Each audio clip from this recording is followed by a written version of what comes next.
Good morning, students. Today we are going to read the third part of first lesson.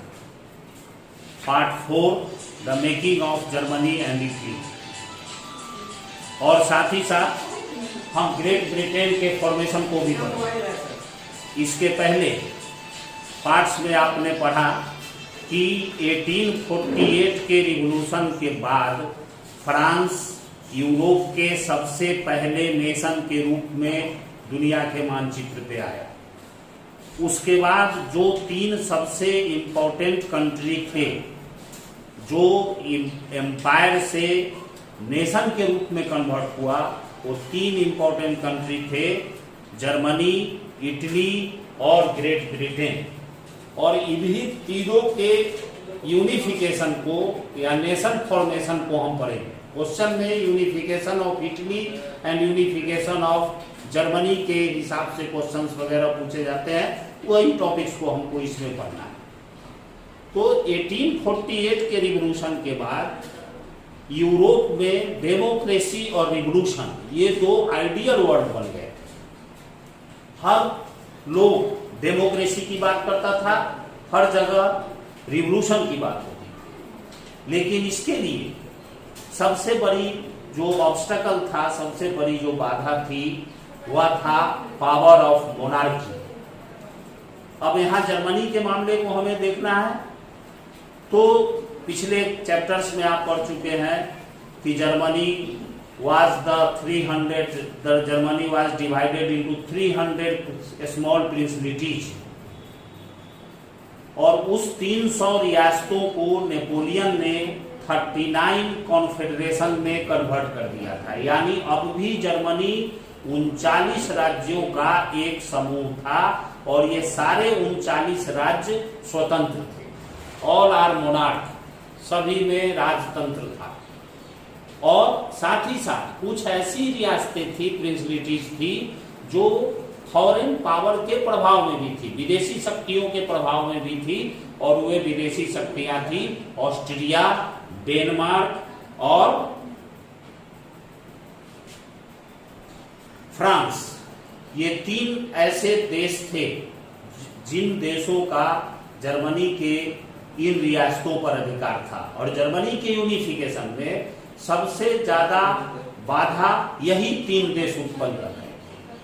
लेकिन Germany की unification को जिस व्यक्ति ने अपने साहस, अपनी कूटनीति और अपने मोरल पावर से कंप्लीट किया, वह था प्रशिया का auto von Bismarck. Bismarck was the pioneer of the unification of Germany. उसे जर्मनी के एकीकरण का पायोनियर माना जाता है। तो प्रशिया सबसे पावरफुल, 39 कॉन्फेडरेशन में प्रशिया जो था वह सबसे ताकतवर राज्य था। और यह अब निश्चित हो गया था कि प्रशिया के इनिशिएटिव से ही, प्रशिया के लीडरशिप में ही जर्मनी का यूनिफिकेशन हो सकता है।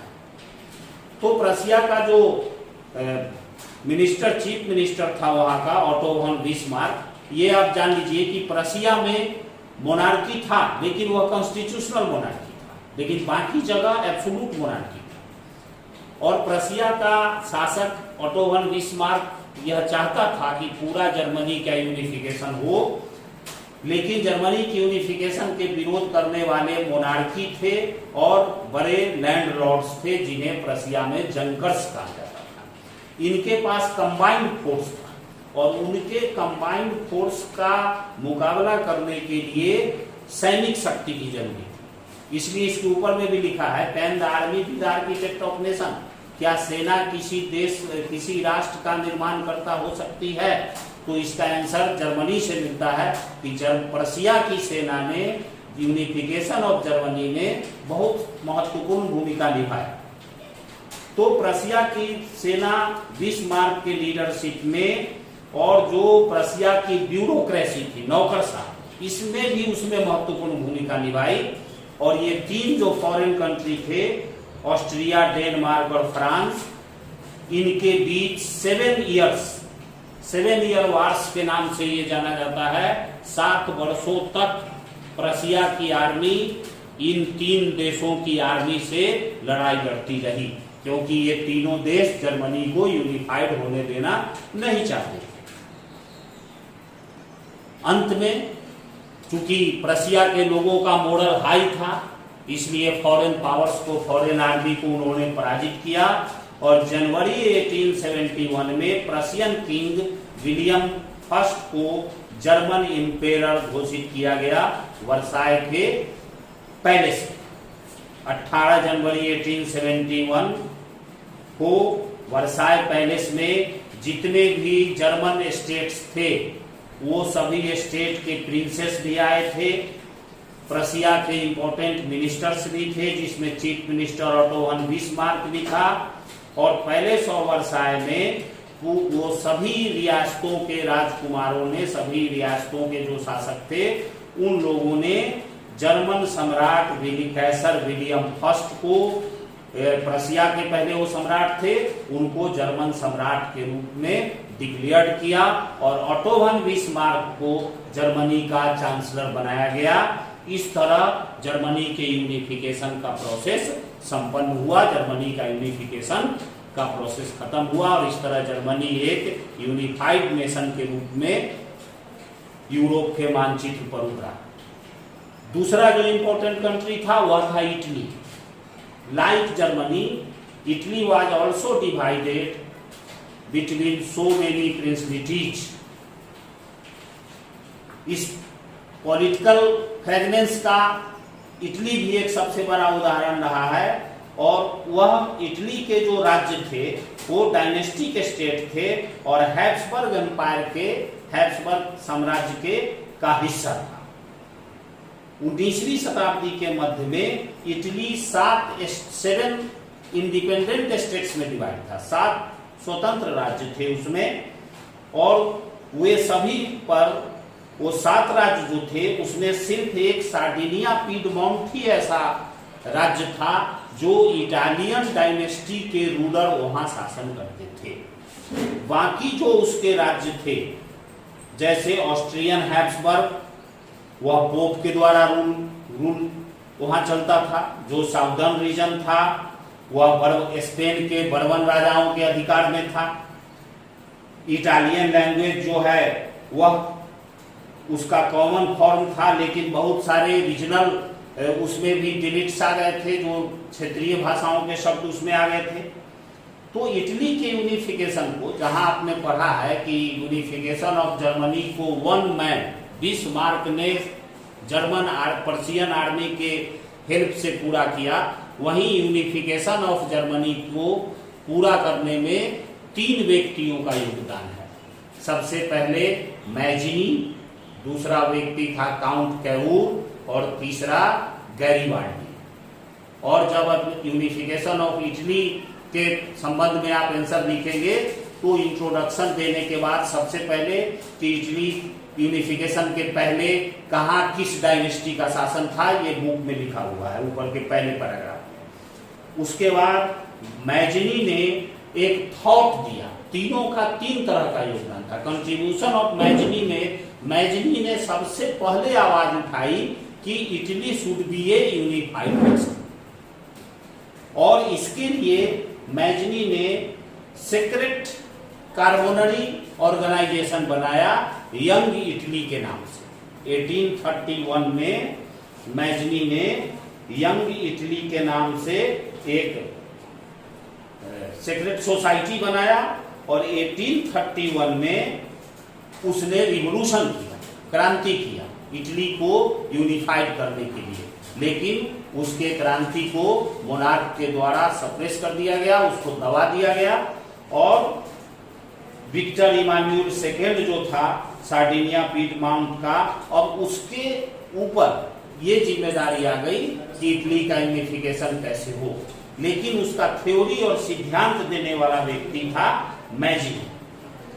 मैजिनी का प्रयास तो असफल हो गया, लेकिन उसने जो थ्योरी दिया था यूनिफिकेशन ऑफ इटली का, उसको पॉलिटिकल रूप से, राजनीतिक रूप से, यानी थॉट देने वाला था मैजिनी, जिसने विचारधारा दिया।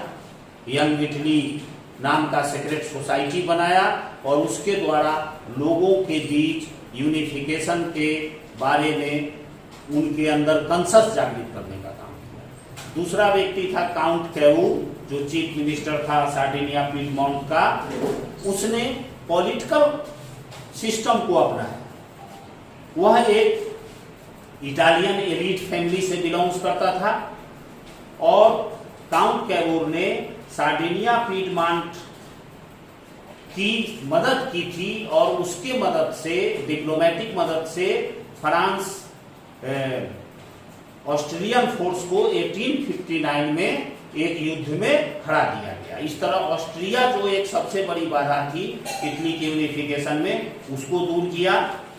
और लास्ट में गैरीबाल्डी का कंट्रीब्यूशन था कि दक्षिण के जो राज्य थे, जिसमें सिसिली का 2 किंगडम, और उसको युद्ध के द्वारा, इटली की यूनिफिकेशन में कुछ ऐसे स्टेट थे जिनसे युद्ध भी लड़ना पड़ा, और गैरीबाल्डी ने रेड आर्मी बनाई। उसने अपनी, वह एक फार्मर था लेकिन इटालियन देशभक्त था, और उसकी रेड आर्मी ने युद्ध के द्वारा साउथ क्षेत्र के, इटली का जो साउदर्न बेल्ट था, उसको यूनिफाइड इटली को मिलाने में, उसमें यूनिफाइड करने में उसने महत्वपूर्ण भूमिका निभाई।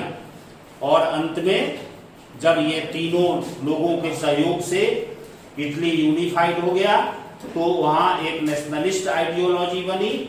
ला टालिया, जो विक्टर इमानुएल की वाइफ थी, इटालिया भाषा के बारे में इटली के लोग कुछ जानते नहीं थे, उनको लगता था कि ये विक्टर इमानुएल की वाइफ है, लेकिन इटालियन लैंग्वेज को इटली के लैंग्वेज के रूप में डेवलप किया गया। और इस तरह मैजनी, काउंट कैवूर और गैरीबाल्डी की मदद से इटली के यूनिफिकेशन का प्रोसेस पूरा हुआ।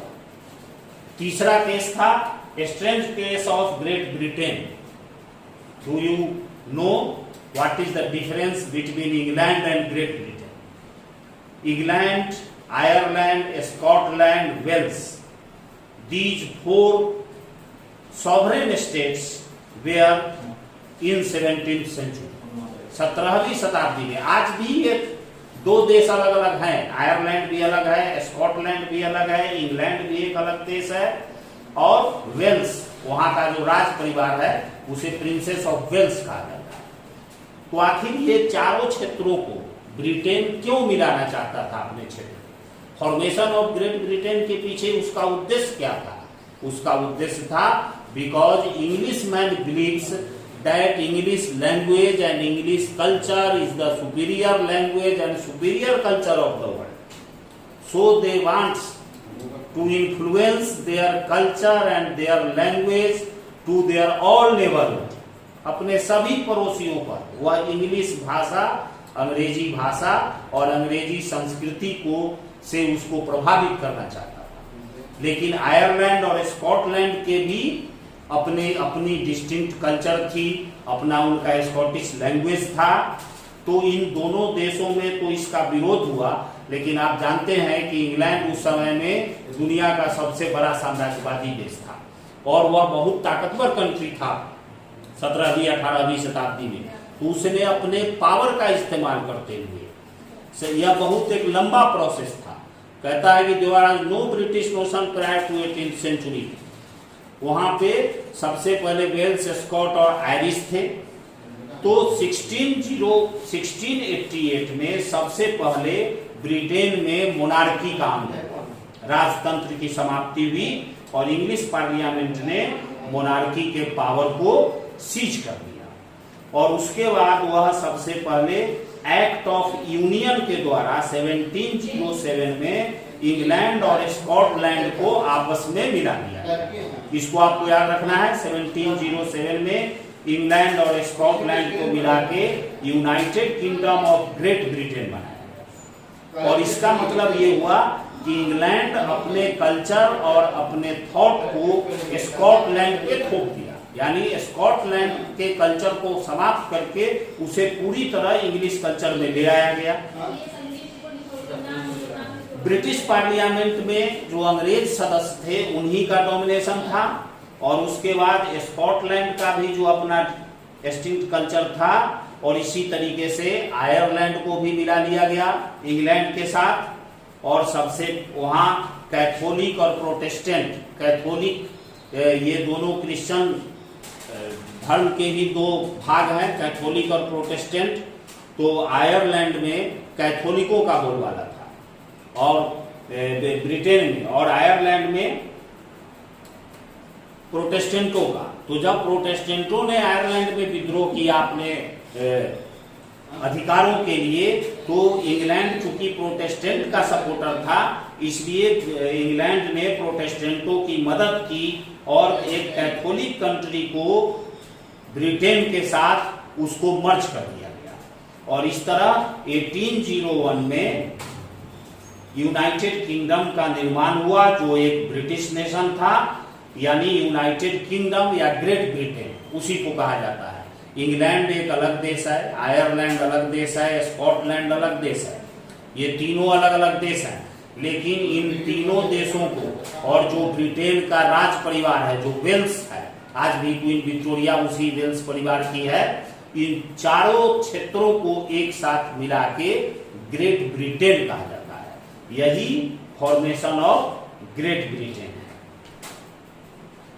तो जब यूरोप में ये तीन, जर्मनी, इटली और ब्रिटेन, ये तीन देश बने, तो उसके बाद आगे जो इसमें है विजुअलिंग द नेशन, राष्ट्र को कैसे परिदृशित किया गया। राष्ट्र को प्रतीक के रूप में, जैसे हम भारत माता की तस्वीर देखते हैं, तो राष्ट्र को मानवीकरण करने का काम, नेशन के मैनिफिकेशन का काम शुरू किया गया उसको।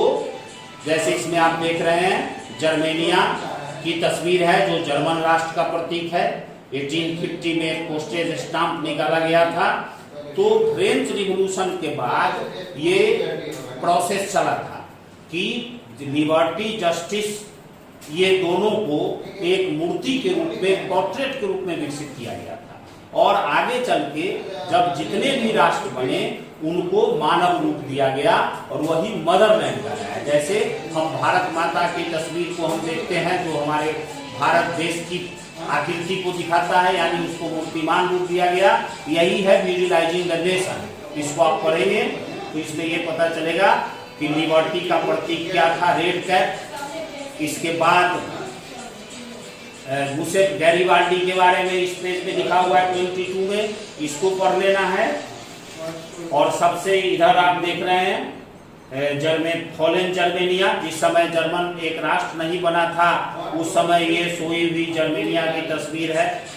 उसके बाद जर्मन जब एक राष्ट्र के रूप में आगे बढ़ा, तो ये दाहिने तरफ फिगर 19 जो है, यह भी जर्मन राष्ट्र का ही प्रतीक है, जो जर्मन राइन क्षेत्र की रखवाली करती हुई दिखाई दे रही है। यानी जब नेशन बन गया, जब एक राष्ट्र बन गया, तो राष्ट्र को मूर्ति के रूप में, उसकी आकृति के रूप में भी उसको पोर्ट्रेट बना के उसको लागू कर दिया।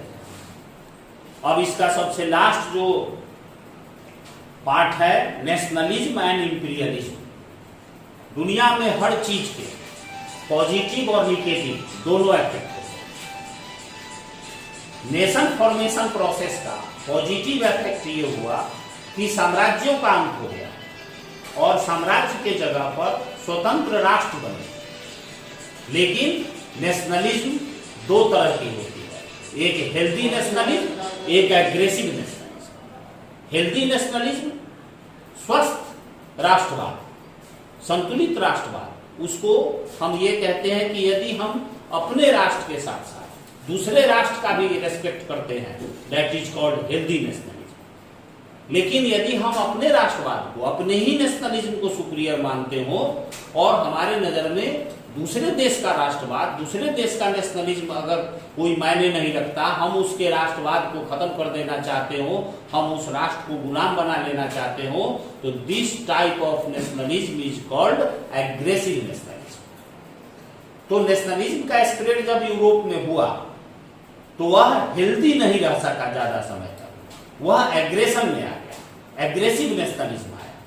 और उस एग्रेसिव नेशनलिज्म का जो परिणाम हुआ वह था इंपीरियलिज्म, साम्राज्यवाद। यानी यूरोप के देश जब नेशन के रूप में ताकतवर और मजबूत हो गए, तो उन्होंने दुनिया के दूसरे देशों के राष्ट्रवाद को खत्म करके उन पर अपना अधिकार स्थापित करके साम्राज्य बनाने का काम उन्होंने शुरू किया, और इसी का परिणाम था कि अमेरिका, अफ्रीका और एशिया महादेश के तमाम देश यूरोपीय देशों के गुलाम बन गए। तो नेशनलिज्म और इंपीरियलिज्म में यही दिखाया गया है कि सबसे पहले प्रॉब्लम शुरू हुआ कहां से, बाल्कन। इसमें एक क्वेश्चन पूछता है बाल्कन प्रॉब्लम के बारे में। तो बाल्कन प्रॉब्लम के बारे में जो मेजर यूरोपियन पावर थे उन लोगों ने इस क्षेत्र को, अब बाल्कन एरिया कहा किसको जाता है, the most serious of Balkan was a region of geographical and ethnic variation comprising modern day Romania, Bulgaria, Albania, Greece, Macedonia, Croatia, Bosnia, Herzegovina, Slovenia, Serbia, Montenegro. आज के समय में इतने देश हैं और ये सारे देश उस समय बाल्कन क्षेत्र के नाम से जाने जाते थे, और यही क्षेत्र विवाद का सबसे पहला कारण बना, जिसके कारण फर्स्ट वर्ल्ड वार, प्रथम विश्व युद्ध 1914 में पूरे विश्व में लड़ा गया, और उस युद्ध की पृष्ठभूमि यह बाल्कन प्रॉब्लम ही था। अब प्रॉब्लम क्या था कि बाल्कन एरिया का सबसे ज्यादा हिस्सा ऑटोमन एम्पायर के अधीन। Ottoman empire led by Turkish sultan, this was a Muslim led empire. यह मुस्लिम इसका शासक था, तुर्की के खलीफा, और उनका यह साम्राज्य था। तो बाल्कन के कुछ क्षेत्र पर उनका अधिकार था। जब रोमांटिक नेशनलिज्म के बारे में आप पढ़े कि जब रोमांटिक नेशनलिज्म का प्रभाव बढ़ा तो बाल्कन क्षेत्र में भी राष्ट्रवाद का विस्तार होना शुरू हुआ, और बाल्कन क्षेत्र के ये जो सारे देश थे उन क्षेत्रों में स्थिति विस्फोटक हो गई, और उन लोगों ने अपने को ऑटोमन साम्राज्य से बाहर निकालने के लिए संघर्ष करना शुरू कर दिया। हालांकि ऑटोमन एम्पायर के जो रूलर था तुर्की, उसने कुछ सुधार करने का प्रयास किया, लेकिन उन सुधारों का ज्यादा कोई असर नहीं हुआ, क्योंकि बाल्कन प्रदेश के लोगों में राष्ट्रवाद की भावना जग चुकी थी। नेशनलिस्ट जो इंस्पिरेशन था वह उनके अंदर आ चुका था। एक one by one European subject nationalist broke away from control of declared independence, और उसमें से एक एक करके सभी देश अपने को ऑटोमन साम्राज्य से अलग करने लगे। इसका परिणाम ये हुआ, और उधर दूसरी तरफ जर्मनी यूनिफिकेशन के बाद एक पावरफुल कंट्री के रूप में, नेशन के रूप में दुनिया में उभरा था। जर्मन सम्राट विलियम कैसर ने 1910 में ये घोषणा किया कि Germans are the superiors and they have formed the imperial colony, और उनको साम्राज्य बनाना चाहिए। जर्मनी को साम्राज्यवाद के रास्ते पर चलना चाहिए, और इसलिए जर्मनी भी साम्राज्य बनाएगा। तो पहले से ब्रिटेन का साम्राज्य कायम था, सबसे बड़ा साम्राज्यवादी देश। जर्मनी नया साम्राज्य बनाना चाहता था, तो ब्रिटेन, रसिया, ये दोनों देश एक तरफ हो गए। फ्रांस और बाल्कन क्षेत्र के जो देश थे उनको ब्रिटेन और फ्रांस का मदद मिलने लगा, तो तुर्की के मदद में जर्मनी खड़ा हो गया, और इस तरह जर्मनी, तुर्की, ये एक गुट उनका हो गया, और यूरोपियन देशों का एक गुट हो गया, और इस तरह दो पावर बन गए। रसिया, जर्मनी, इंग्लैंड और ऑस्ट्रो हंगरी ये एक तरफ हो गए, और दूसरी तरफ जर्मनी। ये लोग जो है, ये सारे देश आपस में पूरी दुनिया दो भाग में बट गई, और इसका परिणाम ये हुआ कि पूरे दुनिया को फर्स्ट वर्ल्ड वार झेलना पड़ा और उसका डिजास्टर देना पड़ा। तो ये पूरे टॉपिक्स में नेशनलिज्म एंड इंपीरियलिज्म में यही दिखाया गया है कि एग्रेसिव नेशनलिज्म ने किस तरह साम्राज्यवाद के प्रसार में अपनी भूमिका निभाई, और उसी इंपीरियलिज्म की पॉलिसी, साम्राज्यवाद की पॉलिसी का परिणाम था कि पूरे दुनिया को दो world war, first world war और सेकेंड वर्ल्ड वार झेलना पड़ा। तो यही ये पूरा टॉपिक्स ये खत्म हो गया। इसका क्वेश्चंस वगैरह भी लोड कर दिए जाएंगे, और ये सारे क्वेश्चन आंसर आप तैयार करेंगे। इसका जो क्वेश्चंस होगा वो क्वेश्चन बना के फिर हम दे देंगे, तो फिर आपको इस पे लोड कर दिया जाएगा। इस चैप्टर को ध्यान से पढ़ेंगे और इसका क्वेश्चन आंसर्स वगैरह असाइनमेंट तैयार करेंगे।